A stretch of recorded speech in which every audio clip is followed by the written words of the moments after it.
What's up, everybody? Welcome back to my channel, Clemente Collector. And on today's episode, have you ever gotten something in the mail for your collection and it literally made you laugh out loud? You said, "What am I doing buying this?" And that just happened to me recently. And I also have some other recent pickups. I actually completed one of my sets I've been trying to complete for my Clemente run. And also, I'm going to talk about some of the targets I'm going to have for Strongsville. Let's talk about it next. Batting third, playing right field, number 21, Roberto Clemente. All right, so we will end with what I got in the mail that I laughed out loud about. And after doing more research, I might need to buy more of them. And I'm actually going to hopefully teach some people about this item. But first off, I'm getting very, very close to a milestone. My latest pickup is card 149 of Playing Days Clemente cards. So the next card I get, which will be at the National, will be card number 150.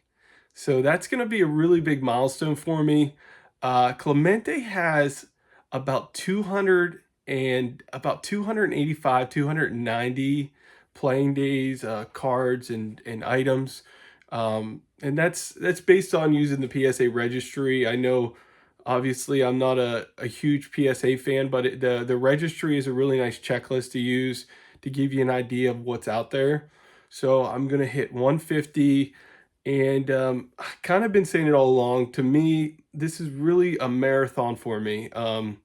I don't expect to, get to 200 even this year. It's gonna take a while, and a lot of the things I need are pretty high priced now, so I'll have to save up to buy them. But I'm super excited, and on that note, I'm gonna make card 150 very special.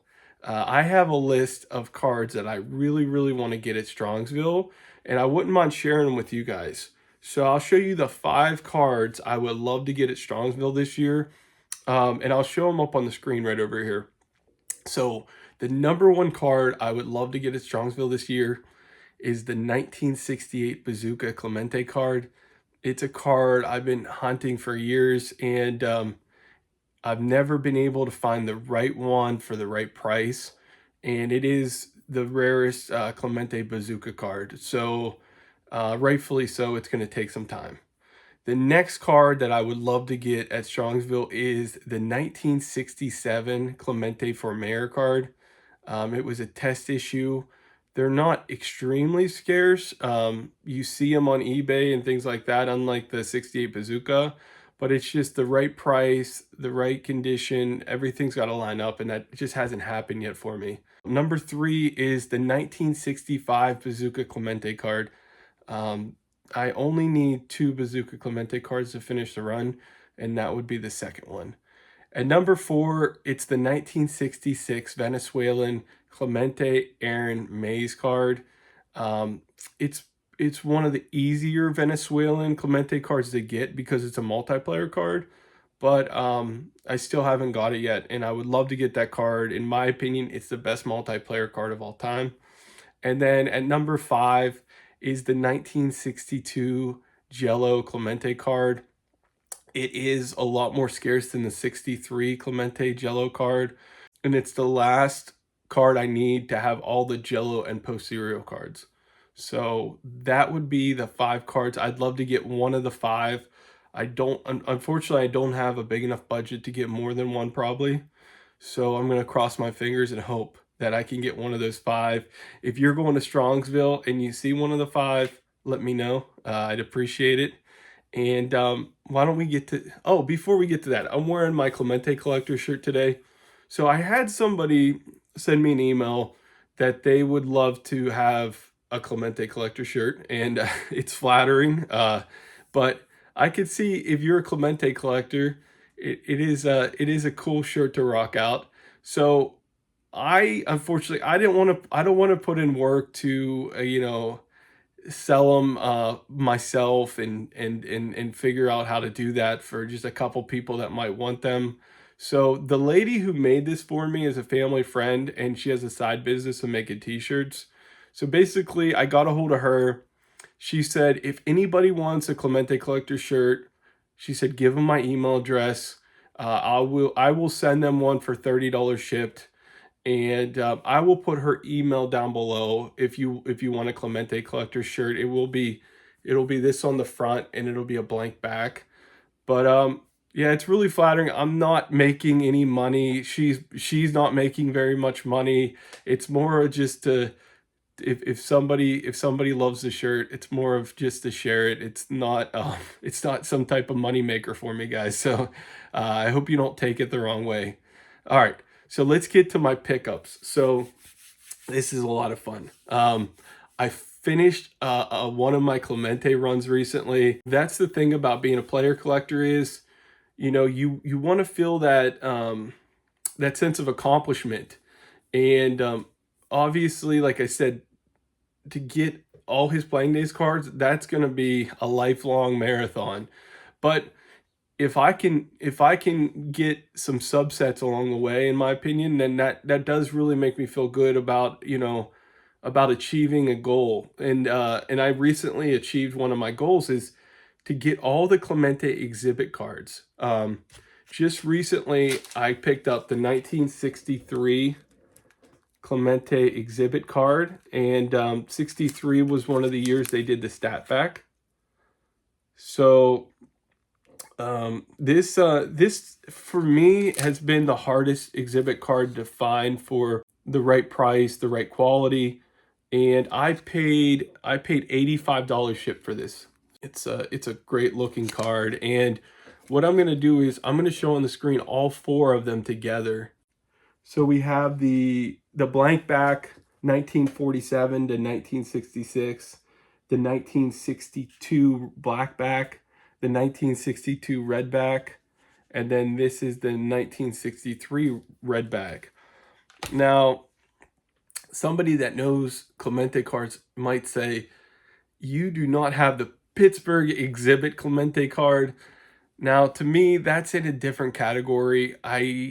That's one of those grill cards that I don't think I'll ever be able to get. And it's a little bit, it's not the same. To me, it came out of an exhibit machine, but it's not really the same as these. I'm feeling really good about completing the exhibit set, and I just love looking at them together. I think they look awesome. And that actually leads me to my next pickup.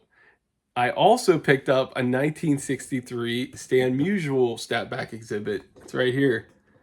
And as you guys know, Stan Musial is criminally underpriced. This card cost me $27 shipped. $27 shipped. Now, somebody would say, "Well, that's an A, Theo, like, and it's minimum size not met." Okay, these cards here, and Stuke will tell you, and obviously Stuke's kind of the expert in our circle. These were cut by the company a little bit smaller a lot of times, and minimum size not met shouldn't be a barrier to buy an exhibit card. Like I said, it doesn't mean it's been trimmed. It means that they cut it a little bit small when they produced it. I think you can really take advantage of that. A lot of people get scared off when they see minimum size on any card, but the exhibit, I would say, is really an exception. So um, don't be fooled when you see an exhibit that says minimum size. Look at the eye appeal of the card and don't get focused on that, in my opinion. So like I said, $27. That's insane to me. All right, next up is a smaller pickup. I've been collecting the Pirate Team cards slowly. My goal with the Pirate Team cards has been getting them for under $25 and getting really nice looking copies.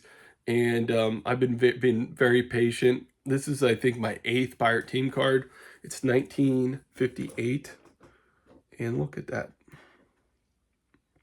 It's got some really nice centering on it. It's actually one of my favorite years. I love how they put the team picture up there. You can actually see the players better than some of the other team cards of the time. And I love that little baseball they put down in the corner. This is a unique how they did team cards for 58. They did checklists on the back of them for the set. So it's like a combo checklist and team card. I don't know. I wonder what do you guys think about that? Do you guys like the combo, or do you think I don't think they did it for very many years that I can think of off the top of my head. So they went back to the traditional checklist was separate than the team card. I don't mind it. Like I said, I think it's a great looking team card. So very happy to pick that up. I picked that up for $22. So you really can't beat that. Last but not least, it is the item I got in the mail recently. And I was thinking, what am I doing with my life? and you'll see here. Let me show the item. And then I want to teach you guys about some of the backstory if you didn't know it. I know there's a lot of guys who watch my channel that are huge experts on everything, but I'd love to just share the stuff I learned about the set, and I think it's an item that I personally, granted, I've only been watching YouTube for close to 4 years now. I personally haven't seen anybody show one of these as a pickup, and granted, I can't watch every video, so maybe somebody has. The 1968 Roberto Clemente Coca-Cola bottle cap. So what I'm going to talk to you guys about is, see, here's the back of it right here. It's just the standard Coca-Cola one. So Net54 had an amazing thread. My buddy Howard was on the thread. They were trying to find every single different type of Coke lid that had the players on it, okay? And they ended up, and I'll show it on the screen, 28 different pop caps that they found that Coke used in the year 1967 and 1968 for the MLB players. The reason why I know this is a 1968 is the 1967 has the player's position over here, and I'll show one on the screen. They'll still have the player's position over here, but the 68 does not. Now, what makes these so cool is the history behind them, and that's what I want to share with you guys. The really cool part about doing this research is it had me thinking about my childhood and some of the stuff I collected to turn into companies to try to get different promotions. One of them that was huge for me was when they had the Pepsi points. I don't know if you guys remember that, but you would cut the Pepsi points off of their product, and you get the bottle caps, and they had a whole catalog that you could send in, and you could pick out what you wanted. And I remember our town had a festival every summer, and I remember me and my friends were going in the garbage cans and walking around and getting everybody's Pepsi points from them. So we left out like bandits from that festival, and we thought it was the coolest thing ever. But let me I'm gonna actually read it off the computer here. I'm gonna tell you guys more about these Coke caps. So outside of there being 28 different varieties, and by the way, Clemente has 8 that I know of. There's probably more, and I would love to hopefully get the other ones in the future. But here's some information about them. In 1967, Coca-Cola ran an all-star baseball bottle cap promotion.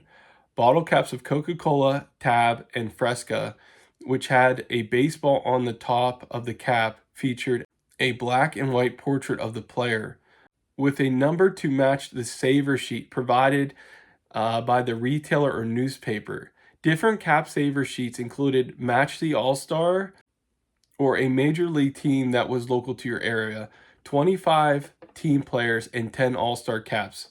When you mounted all the caps or liners to the saver sheet, you could swap them for prizes at the redemption center.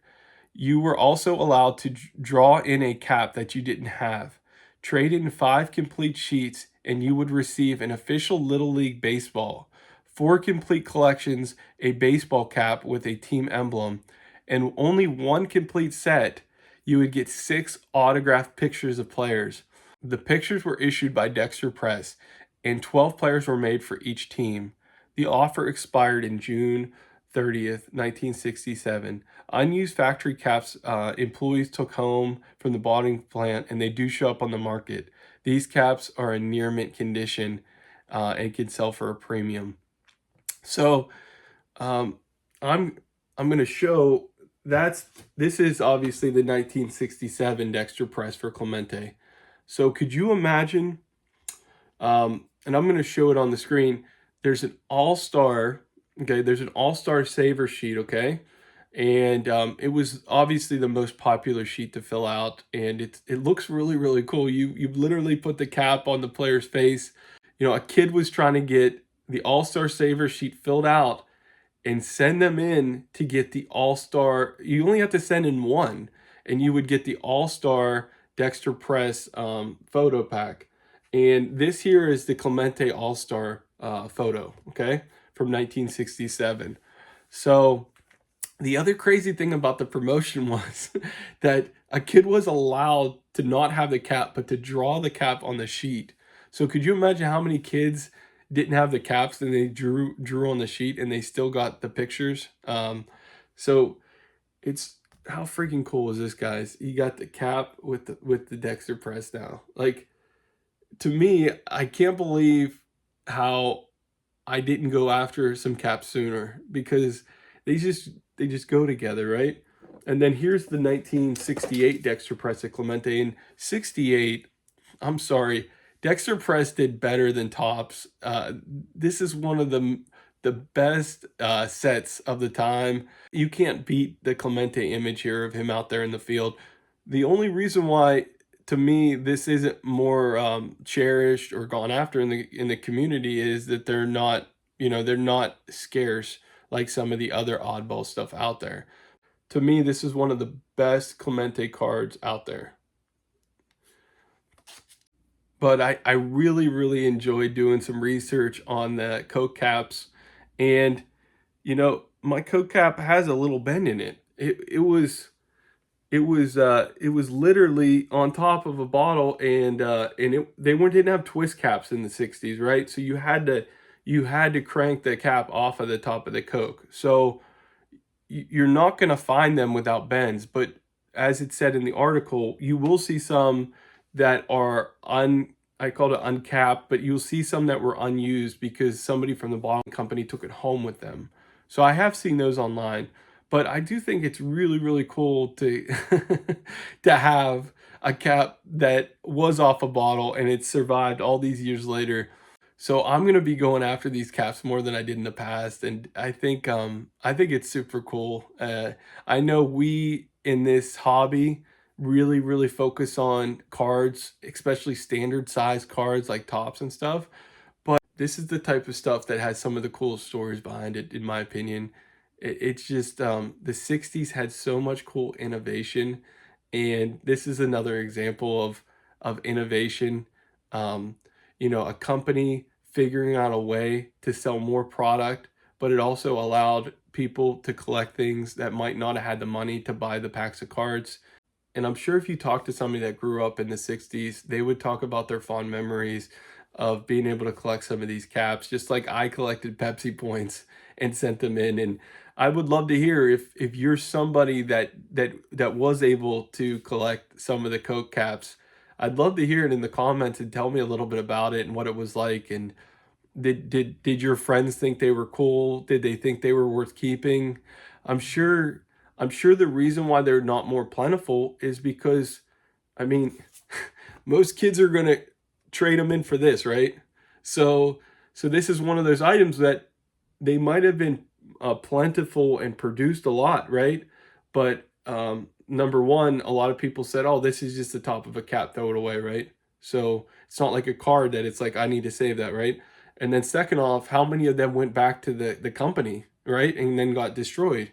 So it's all just such a great story about the history of cards in the 60s, and I just love it. So I really appreciate you guys watching. I hope to see some of you guys at Strongsville. I know I haven't been making a lot of videos on my own channel. I've done 2 live streams on 4 collectors recently.